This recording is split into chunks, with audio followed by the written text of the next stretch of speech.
We're a small family. I'm a single mom. I have my two sons here.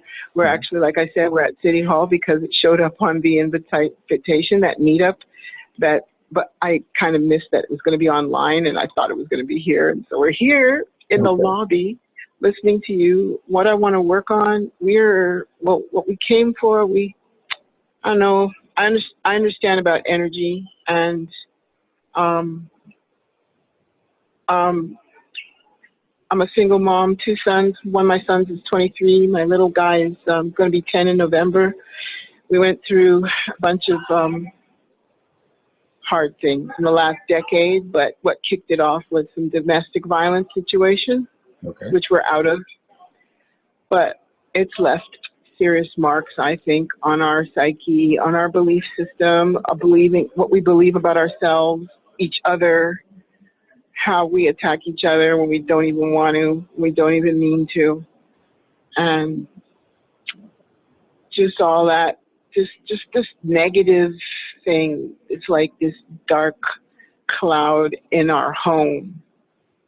Even, I would say, in our hearts, but I can't speak for anyone but myself, but kind of in mine, I think. And yeah, like most days lately, I can override that, but sometimes it just takes over, and it's like just dark, negative thoughts. And I have a hard time thinking I can advance, or that I can contribute to my family or even the community. Yeah, and lately I've been having lots of flashbacks. Okay, this may be a weird question, but when you have the dark, negative thoughts, are they your thoughts? Yeah. Yeah, I really actually, don't think they're my thoughts. Indeed. Yeah. I've never been an angry person, and I've never been more angry than I've been in the last 12 years or so. What happens is we can buy other people's beliefs and stories and then function from them thinking they're ours, but they're really someone else's. So when you realize it's not actually your thoughts, you can make that decision to step out of them and just let them go. So are you willing to step out of those negative thoughts that keep entering your mind? Yes, I am.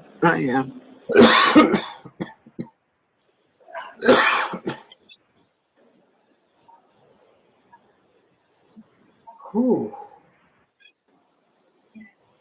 Good.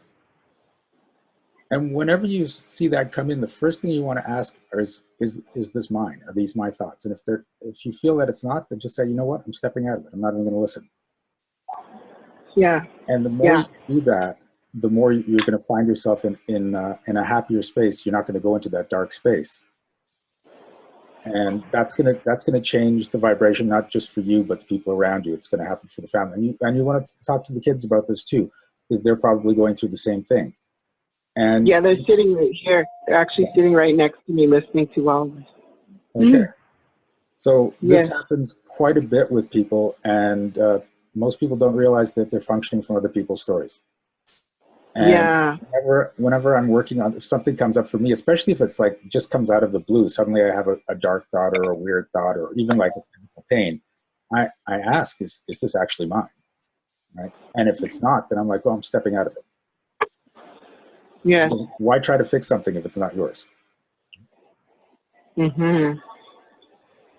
Why try to think something, you said? Why try to fix it if it's not yours? Oh, fix it. Yeah. Yeah.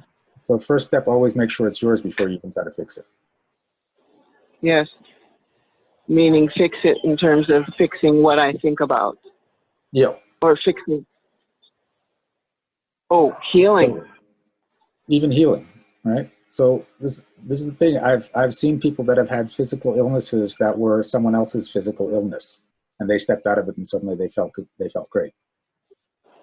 Step out of it, and so it's like you're saying it's not necessarily a healing you need. You just need to step out of what's not mine.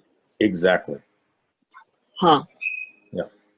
And that would be also I guess that was follow for my sons, for my household.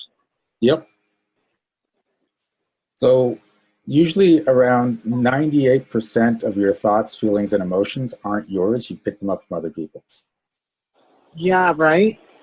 So how do you then become more authentically yourself?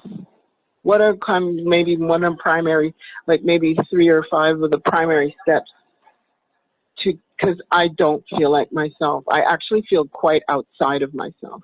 Okay. So number one, make sure whatever's going on, is it yours? Once you've established, okay, that there is a thing that's yours, first of all, figure out, is it coming from a place of judgment? Are you worried about what other people think of you? Or are you judging yourself for who you are? Because either of those scenarios just puts you in a lower frequency, right? So many people in this world are trying to function based on how everyone else will react to them or perceive them, or whether they'll like them or not. And everyone's going through their own crap, right? So don't worry about everyone else. Just find out what your joy is. So if you find yourself trying to fit in, if you're trying to find yourself trying to be liked, if you're trying to find yourself trying to be the center of attention, that's all judgment-based. That's got nothing to do with your own happiness. That's you trying to feed off other people. Yes. So stop. You want to stop doing that and just come from this place of what's going to make me happy, and go from there. I totally grew up feeling guilty about being happy, like that state of where there's just nothing that is big enough that you like should be unhappy about. I just have this real guilt about that. I don't know if it's guilt or I don't know, just like it's selfish to be just happy. But who taught you that? I don't even know. I think you have a sense of it. First name or names that come into your brain. Who taught you shouldn't be happy? I guess it went from mom to church and back to mom. There you go. And then, So are you willing to step out of their stories that you shouldn't be that happy? Yeah.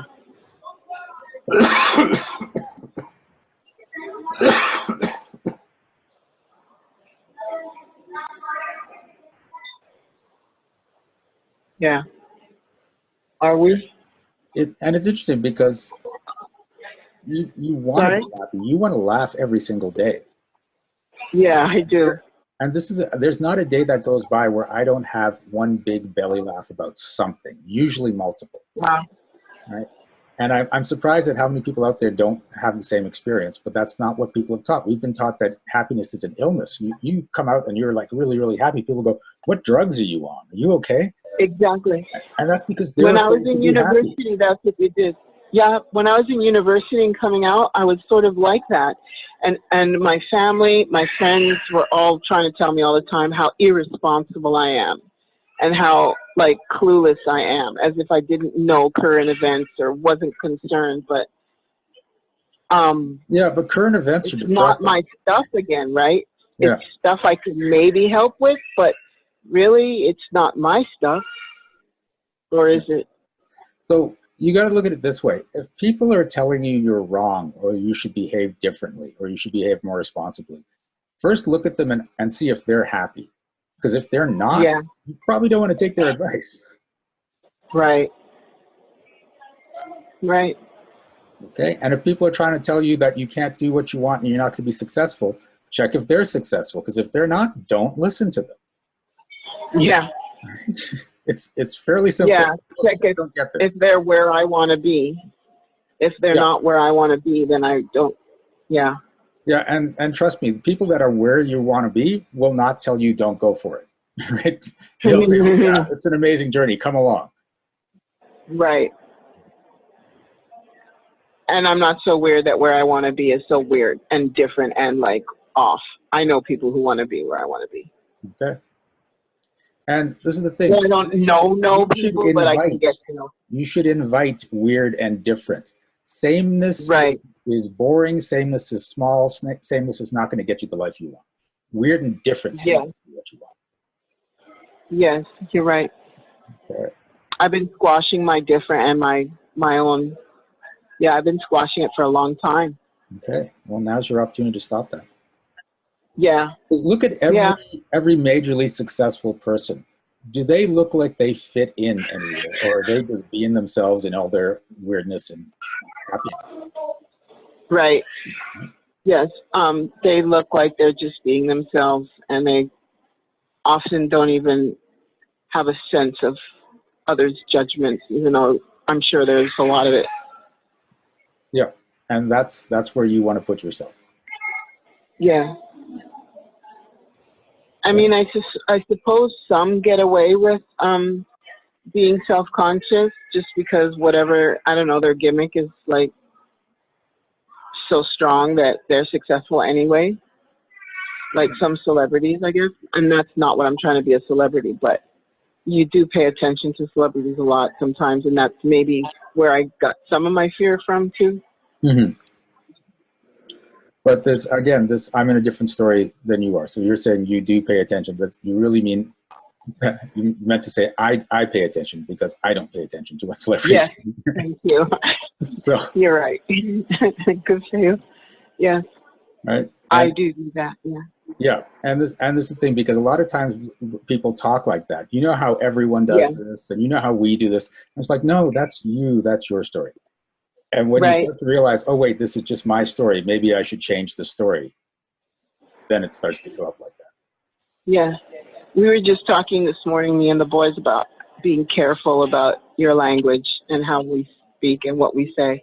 Yeah, everything that's coming out of your mouth are your stories. Yes. Even if you think, oh, I'm just using a cliche, that's a story that's running inside you. Mm-hmm. So be aware of what comes out of your mouth. Yeah. Okay. How are you feeling? I feel well, thanks. Good. I feel like I can, like, I have something to walk with. Yeah. All right. Yeah. It'll be an exercise. Like, I mean, it's not easy. It's not easily done. I mean, we talked about this in a few minutes, but it will take focus. It will. It will take this is the thing. You have to allow for that. This could take a while to happen, or it could happen in an instant. Right? Okay. Open to every single outcome. Right? Because some people think it's going to take me years to get a handle on this and to really be good at it, and you could wake up the next morning and just get it. It could just be an epiphany. Right. Right. So whether it takes a short time or a long time, just know it's going to work. That's the only thing you need to do there. Okay. That it's at work. Yeah. Wow. Thank you very much. Hey, this is Shiraz. Thanks for watching this video. If you liked it, please remember to like and subscribe to our channel. And you can check out upcoming events at www.energeticmagic.com. And remember, be well, be aware, and be magical.